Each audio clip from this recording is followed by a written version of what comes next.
Welcome to Kenton Teaches. Enjoy the video. In this video, I will explain how to make cream of chicken. First, let's gather our ingredients.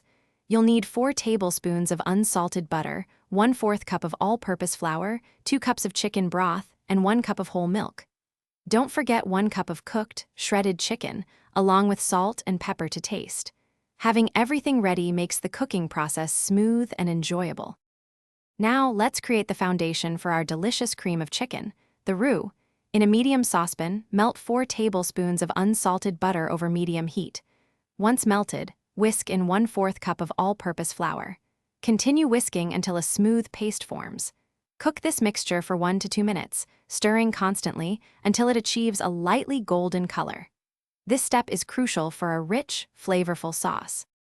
With our roux ready, it's time to build the sauce. Gradually whisk in 2 cups of chicken broth, ensuring no lumps form. Next, slowly add 1 cup of whole milk, continuing to whisk until the mixture is smooth and well combined. Bring the sauce to a gentle simmer over medium-low heat, stirring frequently for about 5 to 7 minutes, or until it thickens to your desired consistency. Almost there, stir in your 1 cup of cooked, shredded chicken.